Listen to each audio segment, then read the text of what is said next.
Quand Allah te met à l'épreuve, c'est pour te récompenser bien au-delà. Assalamu alaikum wa rahmatullah wa barakatuh mes frères et sœurs.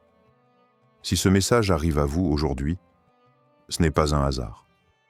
Avant d'aller plus loin, abonnez-vous à cette chaîne si votre cœur cherche la paix, si votre âme aspire à comprendre la sagesse d'Allah à travers les épreuves de la vie.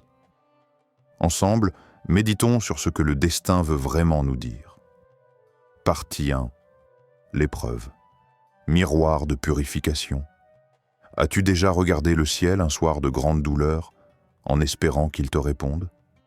As-tu déjà posé ton front au sol, non pas pour demander, mais simplement pour pleurer? Parce que les mots te manquaient? Parce que même ton âme semblait fatiguée de lutter?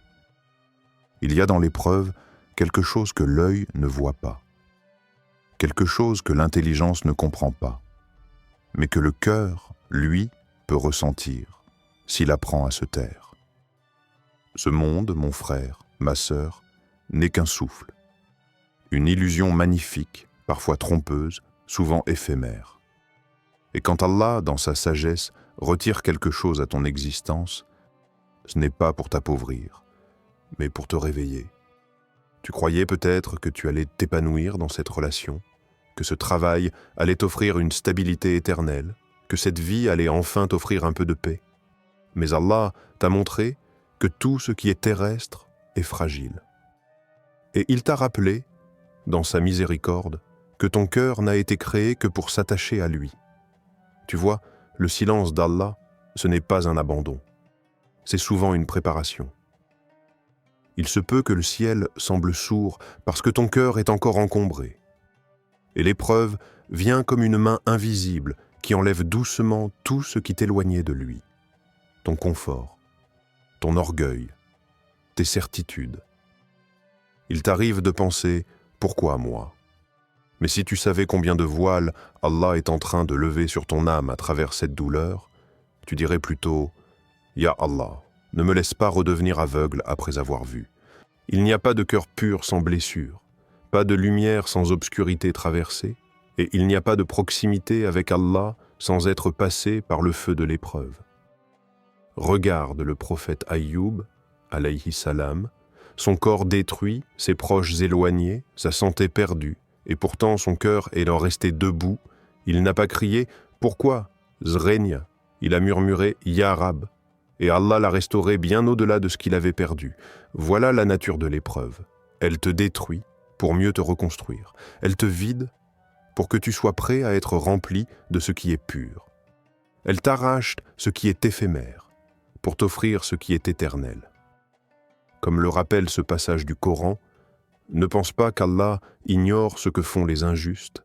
Il leur accorde un délai jusqu'au jour où les regards seront figés. Sourate Ibrahim 14:42. Cela ne concerne pas seulement l'injustice des autres, mais aussi celle que l'on commet parfois envers soi-même. Lorsqu'on néglige notre relation avec Allah, qu'on attache notre bonheur à ce qui meurt et qu'on oublie l'éternité. Quand Allah t'éprouve, ce n'est pas pour te faire tomber, c'est pour t'arracher doucement à la prison du monde et t'ouvrir les portes de la liberté intérieure. Ne pense pas que ta douleur est inutile.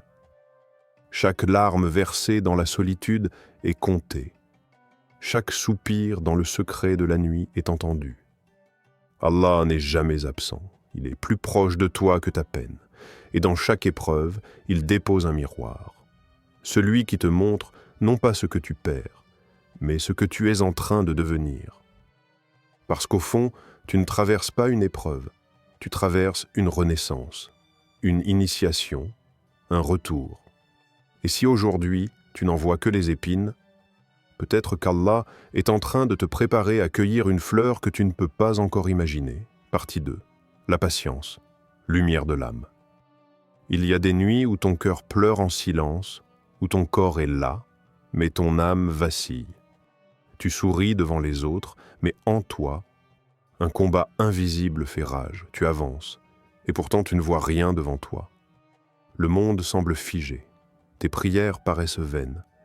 Mais malgré tout, tu es encore là, debout ou à genoux, mais vivant. Et cette posture-là, Ce n'est pas de la faiblesse, c'est de la sabre. Pas l'attente passive, pas l'oubli de soi, mais cette lumière intérieure qui continue de brûler même quand le vent de la douleur souffle fort. Le prophète Muhammad a dit « Le sabre est une lumière », rapporté par Muslim. Mais quelle lumière? Pas celle qu'on voit, pas celle du soleil ou des lampes. C'est une lumière de l'âme qui éclaire le cœur quand tout est obscur. Une lumière que seuls les cœurs blessés peuvent vraiment connaître. Être patient, ce n'est pas ne pas pleurer. C'est pleurer, tout en continuant à marcher vers Allah. C'est dire, dans le noir, « Ya Rab, je ne comprends pas, mais je te fais confiance. » Ce genre de patience, c'est un acte d'amour. C'est un pacte silencieux entre ton cœur et ton Seigneur. Une déclaration qui dit « Je ne sais pas où tu me mènes, mais je sais que c'est toi qui m'y conduis. » Et Allah, dans sa parole, nous confie ce secret précieux. Ô vous qui avez cru, cherchez secours dans la patience et la prière, car Allah est avec ceux qui sont patients. Sourate Al-Baqarah 253. Tu comprends ce que cela veut dire?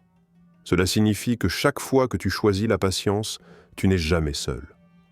Allah est avec toi, pas plus tard, maintenant, ici, dans ce moment précis, dans ton soupir, dans ton silence, dans ta douleur discrète. Il y a quelque chose de sacré dans cette endurance silencieuse, car elle transforme la douleur en élévation. Elle façonne un cœur que même la souffrance ne peut détruire. Elle t'élève au-dessus de toi-même, te libérant de l'ego, du désespoir et de la révolte. La patience est une purification. Chaque instant de sabreté pure te rapproche de la lumière divine. Chaque moment où tu retiens ton impatience, où tu refuses de t'abandonner à la colère, tu es en train de bâtir une forteresse de foi autour de ton cœur. C'est ainsi que la patience devient lumière, pas juste pour toi, mais pour ceux qui te regardent et qui, sans que tu le saches, trouvent en ton silence une leçon de foi. Mais attention, le sabre n'est pas une fuite. Ce n'est pas se résigner ni se taire devant l'injustice. C'est choisir la dignité. C'est avancer avec force même quand les jambes tremblent, c'est faire des efforts, tout en sachant que le résultat ne dépend pas de toi. C'est continuer de semer, même quand la terre semble stérile. Et parfois, le sabre, c'est aussi attendre sans savoir combien de temps. Comme le prophète Youssouf, alayhi salam, dans la prison. Comme Mariam, alayhi salam, seul sous l'arbre.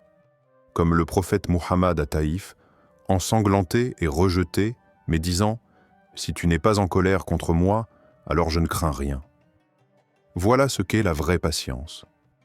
Pas une simple endurance, mais une lumière intérieure, un amour profond, un abandon confiant. Et cette lumière, Allah la voit, même si personne d'autre ne la remarque, même si tu doutes toi-même de sa présence. Elle est là. Et un jour viendra où Allah te montrera pourquoi tu as dû attendre, pourquoi tu as dû tenir. Et ce jour-là, tu comprendras que chaque seconde de patience était en train d'écrire un chapitre d'honneur dans ton livre. Partie 3. La confiance en Allah. Ton armure invisible quand tout devient flou autour de toi, quand les repères tombent les uns après les autres, quand tu n'as plus de plan, plus de certitude, plus d'échappatoire. Vers qui te tournes-tu? C'est dans ces instants-là que se révèle le véritable refuge du cœur. Non pas celui qu'on prononce avec les lèvres, mais celui qu'on ressent profondément, quand on regarde le chaos et qu'on choisit malgré tout de ne pas avoir peur. Le croyant dit « Je ne contrôle rien, mais mon Seigneur contrôle tout. » Et dans cette phrase, il y a une liberté immense, un soulagement, un abandon qui n'est pas une faiblesse, mais la plus belle des forces. Le Coran nous murmure cette vérité éternelle. Et place ta confiance en Allah. Allah suffit comme protecteur. Sourate Al-Ahzab 33:3. Ce verset ne te demande pas de t'arrêter. Il te demande de marcher avec confiance. De continuer à faire ce que tu peux, tout en remettant ce que tu ne peux pas à celui qui peut tout. Parce que le tawakkul, la confiance en Allah, ce n'est pas de rester les bras croisés à attendre un miracle. C'est faire de ton mieux, puis dire « Ya Allah, j'ai planté la graine, maintenant fais pleuvoir de ton ciel ce que tu veux ». C'est continuer à frapper aux portes en sachant que la seule qui s'ouvrira sera celle qu'Allah avait choisie pour toi depuis toujours. Et parfois, il ne t'ouvre pas la porte que tu voulais. Mais si tu regardes bien, tu verras qu'il t'éloignait en réalité d'un piège. Tu pensais que c'était un refus, c'était une protection. Parce qu'Allah ne répond pas à tes attentes. Il répond à tes besoins profonds, même ceux que tu ignores. Avoir confiance en lui, c'est accepter de ne pas tout comprendre. C'est renoncer au besoin de tout contrôler et s'installer dans une paix intérieure que rien ni personne ne peut briser. Tu n'as plus peur du futur, parce que tu sais que ton avenir est déjà écrit par celui qui t'aime plus que ta propre mère. Et même si ce qui arrive te déroute, te bouleverse, tu te dis « ce n'est pas ce que j'ai demandé, mais c'est peut-être exactement ce qu'il me fallait ». La confiance, c'est l'armure du croyant, celle qui le protège du doute, de l'inquiétude excessive et de la peur paralysante. Rappelle-toi du prophète Ibrahim, alayhi salam, jeté dans le feu. Qu'a-t-il dit ? Allah me suffit, il est le meilleur garant. Et Allah a dit au feu, ô feu, sois pour Ibrahim une fraîcheur et une paix. Quand tu mets ta confiance en Allah, même le feu de l'épreuve devient douceur. Même la chute devient élévation. Car Allah ne déçoit jamais celui qui s'en remet à lui sincèrement. Il peut retarder sa réponse. Mais c'est toujours pour t'envoyer quelque chose de meilleur. Un meilleur moment, un meilleur état d'âme, une meilleure version de toi-même. Celui qui place sa confiance en Allah, il lui suffit.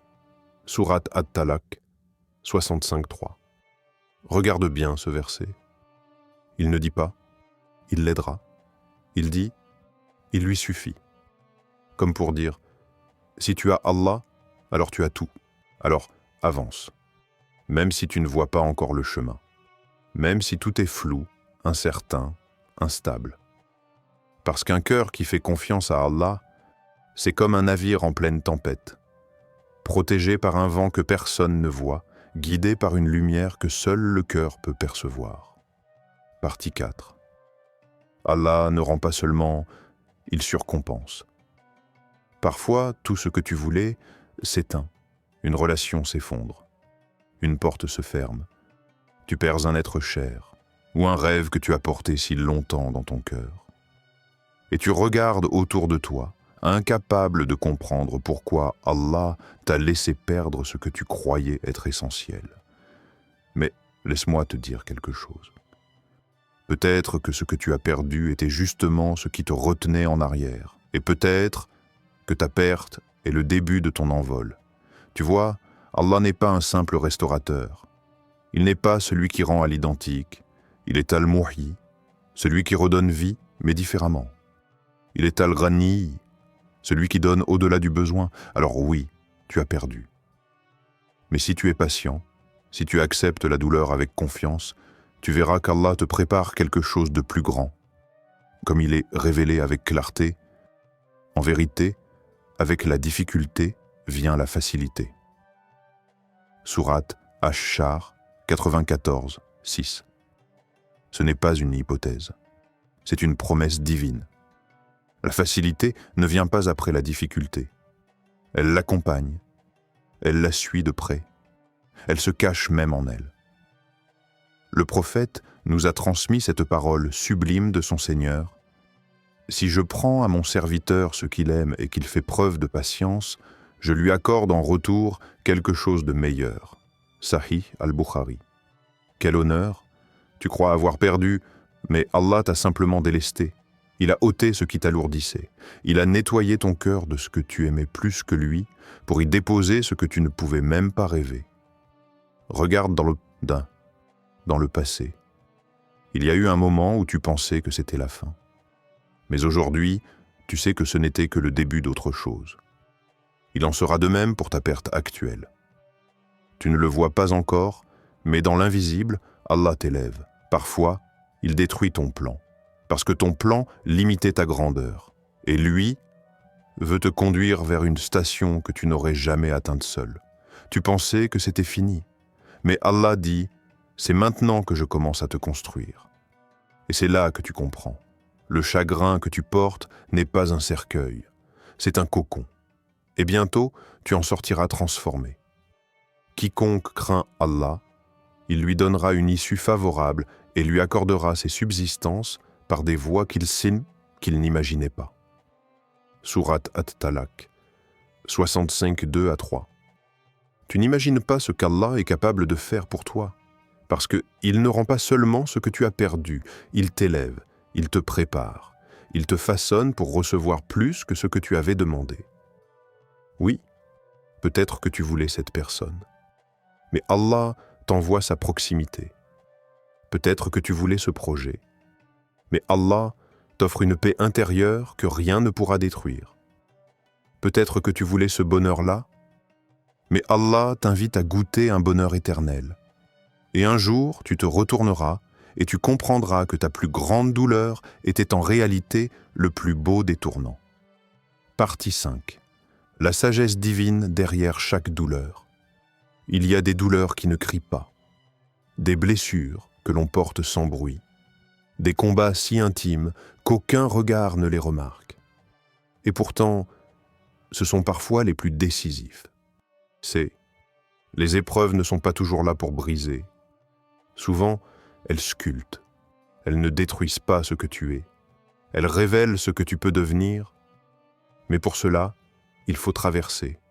Il faut accepter de perdre des choses. Pour trouver un sens. Il faut tomber parfois. Pour se relever plus droit.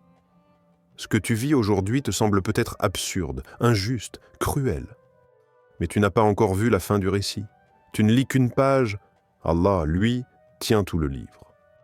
Et dans chaque ligne, chaque épreuve, chaque silence, il a écrit quelque chose de précieux, un sens, une sagesse, une direction. Le Coran nous éclaire d'un verset qui agit comme un phare dans la nuit. Pensez-vous que vous allez entrer au paradis sans qu'Allah ne distingue parmi vous ceux qui luttent et ceux qui sont patients? Sourate Al-Imran, 342. Ce n'est pas une simple question. C'est un rappel d'amour déguisé en épreuve. Tu veux le paradis? Tu veux la proximité du miséricordieux? Alors il faut être prêt à ce qu'il retire le superflu, à ce qu'il teste la sincérité, à ce qu'il purifie ta foi de tout ce qui n'est pas lui. Chaque larme que tu verses, il la recueille. Chaque prière que tu souffles, il l'entend. Chaque pas que tu fais vers lui, il le double pour toi. Rien, absolument rien, n'est perdu. Tout est investi dans l'éternité. Et si aujourd'hui tu as mal, si tu doutes, si tu t'essouffles, sache que tu es en train d'être modelé. Ta foi devient plus fine, ton regard plus pur, ton cœur plus léger, et ton âme plus proche. Regarde les montagnes. Elles ne se sont pas formées sans pression. Regarde le diamant. Il est né sous la contrainte. Regarde l'olivier. C'est quand on l'écrase qu'il donne son huile. Il en est de même pour toi. Ta douleur ne t'écrase pas. Elle extrait de toi une lumière que tu ne connaissais pas. Souvent, ce que l'on croit être la fin est en réalité le point de départ d'un éveil. Tu te demanderas peut-être « Pourquoi Allah m'a-t-il laissé souffrir ainsi ?» Et un jour, dans le calme, dans un sourire, dans une paix nouvelle, tu répondras toi-même « Parce qu'il voulait que je me retrouve enfin en lui. » Et il vous enseigne ce que vous ne saviez pas. Sourate Al-Baqarah 239. Oui, à travers la douleur, il t'enseigne. L'humilité, la patience, la profondeur, la confiance, et surtout, le sens de l'éternité. Car Allah ne t'éduque pas pour ce monde, il t'élève pour l'autre monde. Et parfois, les plus grandes écoles, ce sont les larmes, les silences, les pertes, les nuits vides, et quand tout cela passe, il reste une chose, ton âme, polie par la douleur, rayonnante par la foi. Ya Allah, à toi les cœurs blessés, à toi les âmes brisées. Accorde à ceux qui souffrent la patience, à ceux qui espèrent la délivrance et à ceux qui s'égarent la lumière. Remplace nos pertes par ce qui est meilleur, remplis nos cœurs de confiance et fais de chaque épreuve un pas vers toi. Amin. Wa assalam alaykum wa rahmatullah wa barakatuh.